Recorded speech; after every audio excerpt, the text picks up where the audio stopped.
시간 찬송가 395장 너 시험을 당해 같이 찬양하시겠습니다. 찬송가 395장 같이 찬양하시겠습니다.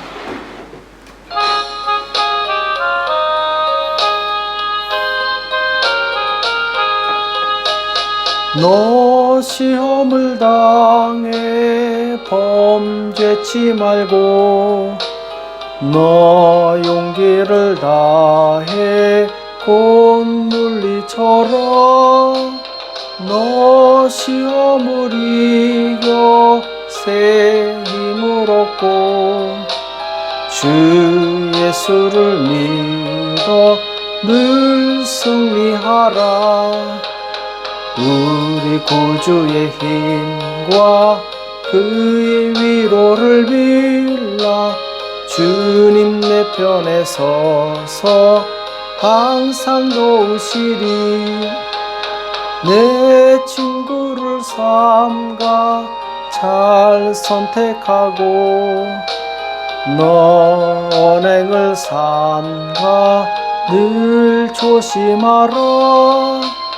너 열심을 다해 늘 충성하고 온 정성을 다해 주 봉사하라.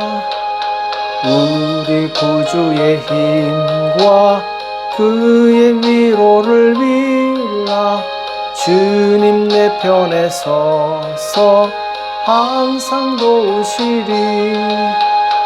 잘 이기는 자는 상 주시리니 너 낙심치 말고 늘 전진하라.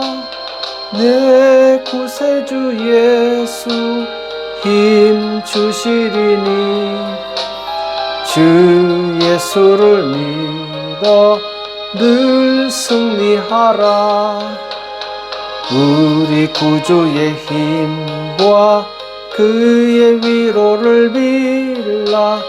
주님 내 편에 서서 항상 도우시리.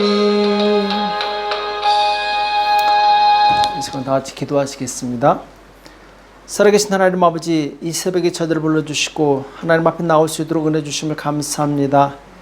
하나님, 우리가 이 땅에 사는 동안 참으로 하나님의 임재를 느끼지 못하고 낙심하고 또한 고난 가운데 있을 때가 있습니다.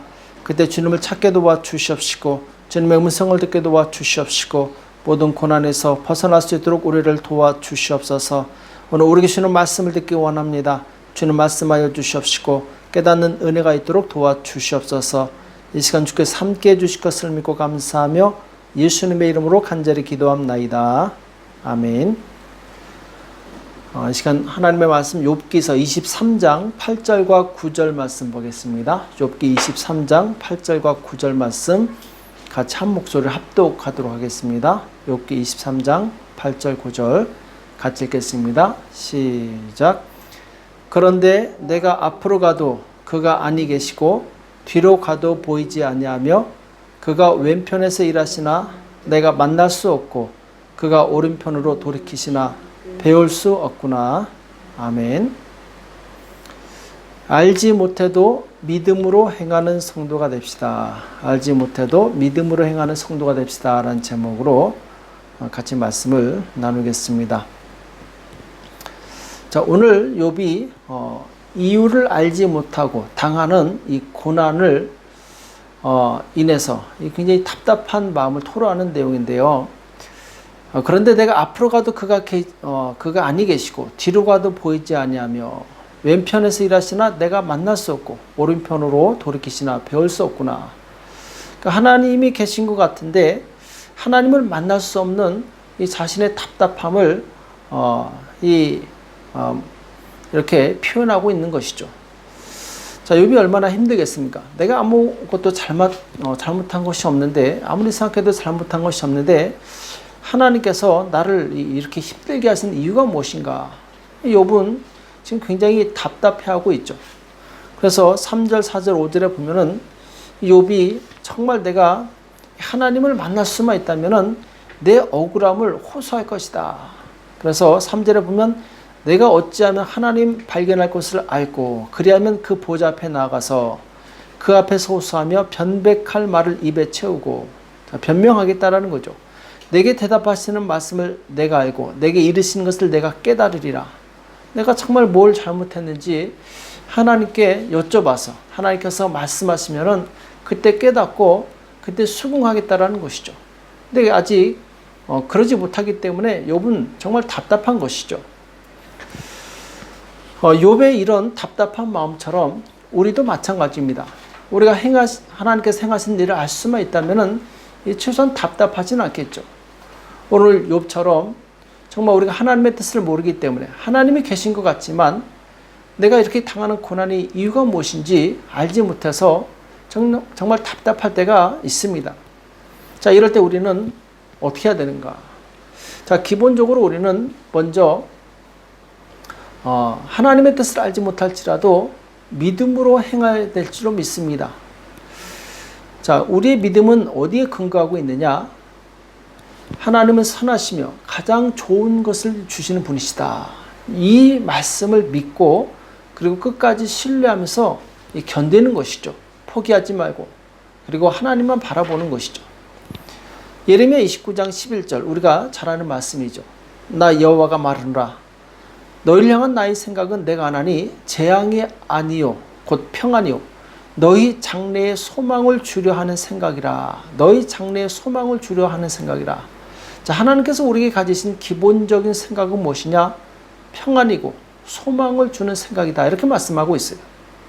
또 로마서 8장 28절에 보면은 하나님을 사랑한 자, 곧 그 뜻대로 부르심을 입은 자들에게는 모든 것이 합력하여 선을 이루느니라. 이렇게 말씀하고 있습니다. 자, 하나님께서는 선을 이루시는 분이시다. 끝을 좋게 만드시는 분이시다. 여기에 대한 믿음을 우리가 가지고 있어야 된다는 것이죠. 그래서 이유 없는 고난, 알지 못하는 고난이 왔을 때도 우리가 평안하고 그리고 이 모든 것을 이길 수 있는 이유는 무엇이냐?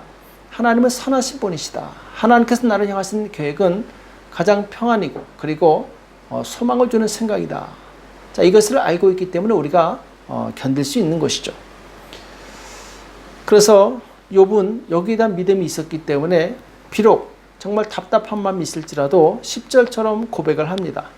나의 가는 길을 오직 그가 아시나니 그가 나를 단련하신 후에는 내가 정금같이 나오리라. 자, 하나님의 뜻을 알 수 없지만 하나님께서는 나의 모든 것을 알고 계시기 때문에 나를 단련하신 다음에 정금처럼 아주 존귀하고 영광스러운 존재로 만들어 주실 것이다. 여기에 대한 이제 믿음을 가지고 있는 거죠. 내 발이 그의 걸음을 바로 따랐으며 내가 그의 길을 지켜 치우치지 아니하였고 내가 그의 입술의 명령을 어기지 아니하고 일정한 음식보다 그 입의 말씀을 귀히 여겼구나. 자, 욥이 어떻게 살았는가를 말씀하고 있죠. 하나님의 말씀을 따라갔고 그리고 치우치지 않았고 하나님의 말씀을 음식보다 더 소중히 여겼다. 자, 그럼에도 불구하고 이런 고난이 왔다는 것은 바로 하나님께서 나를 연단하신 다음에 정금같이 만드시기 위한 것이다. 여기에 대한 믿음의 고백을 하고 있는 것이죠. 우리도 욥처럼 내가 정말 치우치지 않고 하나님의 말씀대로만 살았다면 우리는 걱정할 필요가 없습니다. 왜? 하나님께서 나를 책임지시기 때문에 그리고 다시 회복시키실 것이기 때문에. 자, 그런데 우리가 또한 조심해야 될 것이 있습니다. 자, 욥처럼 이유가 없음에도 불구하고 이 고난을 당하는 경우는 극히 드뭅니다. 대부분 하나님께서는 우리가 행한 대로 갚으시는 하나님이세요. 그래서 우리에게 고난이 왔을 때 우리는 몇 가지를 점검을 해봐야 됩니다. 자, 무엇을 점검을 해봐야 되느냐? 자, 첫 번째는 이 고난이 왔을 때 내가 하나님의 뜻 가운데 살아왔는지를 점검을 해봐야 됩니다. 하나님께서 말씀하셨는데 내가 그 말씀을 들었음에도 불구하고 순종하지 않고 무시하고 그리고 그 뜻대로 살지 않았다면 그 불순종의 결과를 내가 당하게 돼 있어요. 그래서 그때 당하는 고난은 내 불순종의 결과입니다. 그때는 얼른 회개하고 하나님께 돌이켜야 돼요. 잠언서 1장 20절 이하에 보면은 지혜가 길거리에서 부리며 광장에서 소리를 높이며 혼화하는 길머리에서 소리를 지르며 성문 어귀와 성중에서 그 소리를 발하여 가로되. 자, 지혜가 무엇입니까? 곧 하나님의 말씀을 상징하게 되는데 하나님의 말씀이 숨겨지지 않고 선포되었다라는 것이죠. 우리는 설교 때 하나님의 말씀을 듣고 또 이 하나님의 말씀을 읽을 때 하나님의 말씀을 듣고 그리고 믿음의 사람들과 교제하면서 또 하나님의 말씀을 듣습니다. 언제 어디든지 우리는 하나님의 말씀을 들어요. 자, 그럼에도 불구하고 그 말씀에 순종하지 않는다면, 자, 왜 순종하지 않겠습니까? 22절에 보면은 잠언스 1장 22절에 너희 어리석은 자들은 어리석음을 좋아하며 거만한 자들은 거만을 기뻐하며 미련한 자들은 지식을 미워하니 어느 때까지 하겠느냐. 나의 책망을 듣고 돌이키라. 보라, 내가 나의 신을 너에게 보여주며 나의 말을 너에게 보이리라. 자, 하나님께서는 얼마나 친절하신지 정말 하나님 말씀을 듣기 싫어하고 지식을 미워하고 그리고 자기 마음대로 살고자 하는 자들에게 하나님의 영을 부으셔서 하나님의 말씀을 듣기까지 하십니다. 그런데 24절에 내가 부를지라도 내가 듣기 싫어하였고 내가 손을 펼지라도 돌아보는 자가 없었고 도리어 나의 모든 교훈을 멸시하며 나의 책망을 받지 아니했은즉 너희가 재앙을 만날 때 내가 웃을 것이며 너희에게 두려움이 임할 때 내가 비웃으리라. 너희의 두려움이 광풍같이 임하겠고 너희의 재앙이 폭풍같이 임하리니 그때 너희가 나를 부르리라. 그래도 내가 대답지 아니하겠고 부지런히 나를 찾으리라. 그래도 나를 만나지 못하리니. 자, 여기 보면은 악인이 고난을 당했을 때 하나님을 부르짖고 그리고 이 하나님을 찾으려고 해도 찾을 수 없다라는 거예요. 왜 그렇습니까? 대저 너희가 지식을 미워하며 여호와 경외하기를 즐거워하지 아니하며 나의 교훈을 받지 아니하고 나의 모든 책망을 업신여겼음이라. 자, 평상시 하나님께 하시는 말씀을 듣지 않고 무시하고 그리고 교만하게 내 마음대로 행했다면 그 사람에게는 그 고난이 임하는 것이 당연하다는 것이죠. 그래서 우리는 고난이 맺을 때 내가 정말 하나님의 말씀을 얼마나 존중하고 그리고 그 뜻대로 살았는가를 점검을 해봐야 됩니다. 자, 그렇지 않으면은 우리는 고난 당하면서도 그 이유를 모르는 거예요. 우리가 하나님 말씀을 듣고도 순종하기를 거부하고 내 뜻대로 살았다면 고난이 오게 되는데 그때 회개하고 돌이켜서 순종의 길로 가면 하나님께서 다시 회복시켜 주십니다. 자, 이스라엘 백성이 북이스라엘은 아수르에 의해서 멸망하고 남유다는 바벨론에 의해서 멸망하고 그리고 70년 포로 생활을 하게 되는데 자, 이렇게 정말 극심한 고난을 당하고 그 포로에서 돌아옵니다. 자, 그럼에도 불구하고 또 계속해서 고난이 이어지고 있어요. 그래서 이스라엘 백성들은 왜 우리에게 이렇게 고난이 많은가?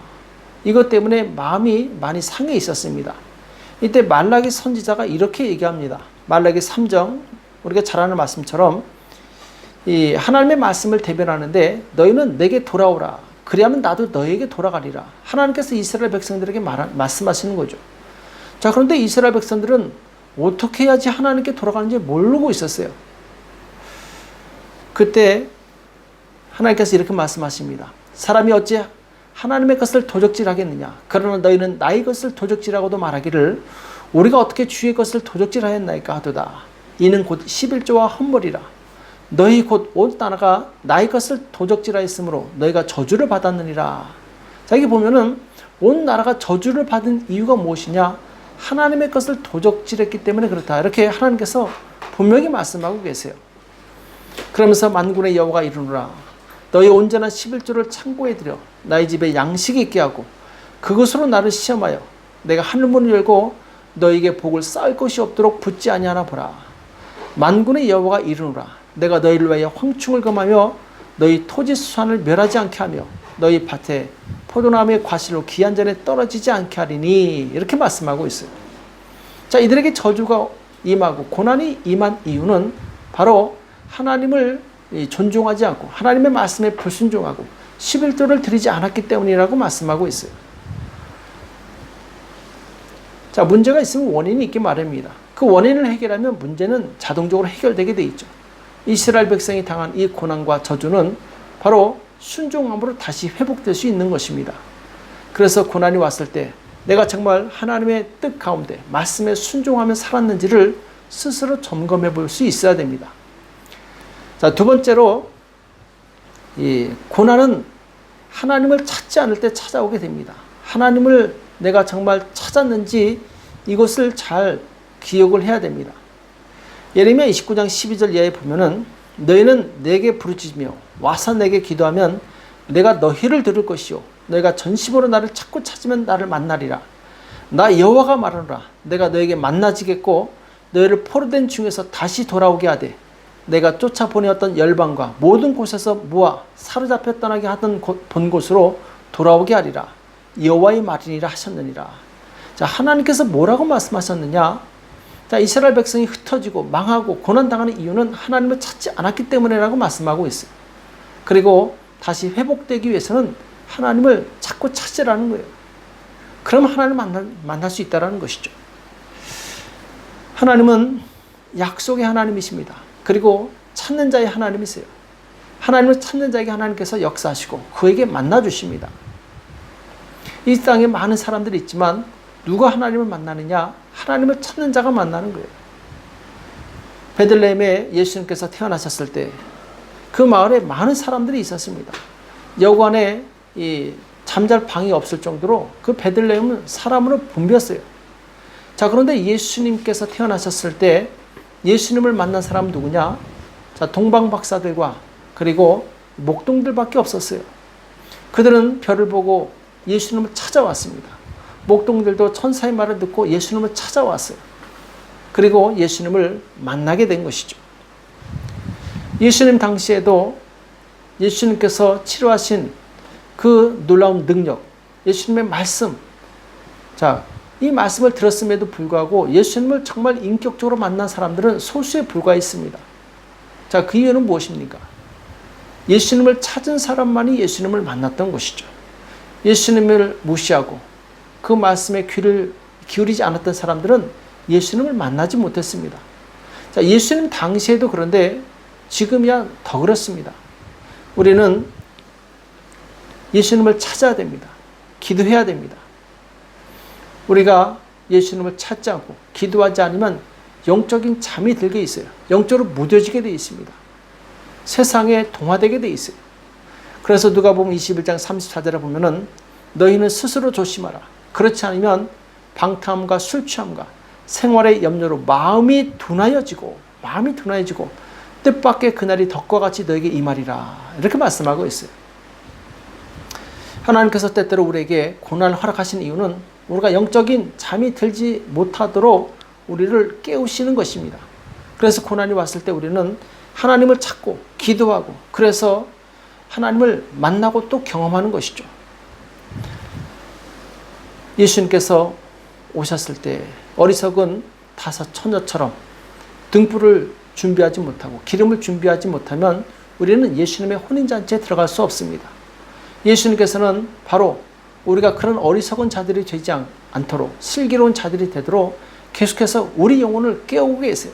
그래서 고난을 통해서 우리가 하나님을 찾을 수 있도록 기회를 주시는 것이죠. 그래서 고난이 왔을 때 우리는 내가 하나님을 얼마나 찾았는가, 내가 얼마나 하나님께 기도했는가, 자신의 이 신앙의 나태함을 회개하고 다시 하나님께 기도해서 하나님을 찾는 성도가 되시기를 바랍니다. 하나님은 우리를 사랑하십니다. 그러나 죄까지 사랑하시는 분은 아닙니다. 우리 안에 있는 불순종의 죄를 회개하고 버리기를 하나님은 원하시는 거죠. 우리가 하나님을 찾지 않고 내 생각대로 살았던 자신을 돌아보고 하나님께 나아가는 저와 여러분이 되시길 축복합니다. 또 알지 못하는 고난이 왔을 때 자신을 돌아봐서 다시 믿음의 삶으로 돌아가는 저와 여러분 되시길 예수님의 이름으로 축복합니다. 기도하겠습니다. 살아계신 하나님 아버지, 오늘 우리에게 말씀해 주심을 감사합니다.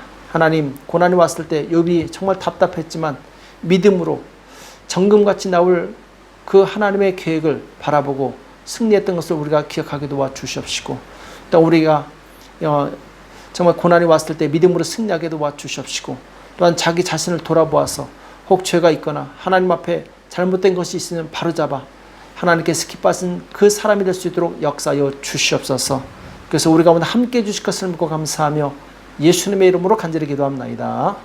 아멘. 오늘 말씀 기억하시면서 하나님, 내가 하나님을 찾는 자가 될 수 있도록 나를 돌아보아서 예수님을 닮는 자가 될 수 있도록 도와달라고 나라와 민족을 위해서, 교회와 가정과 자녀를 위해서 이 시간 합심해서 간절히 기도하겠습니다. 기도하겠습니다.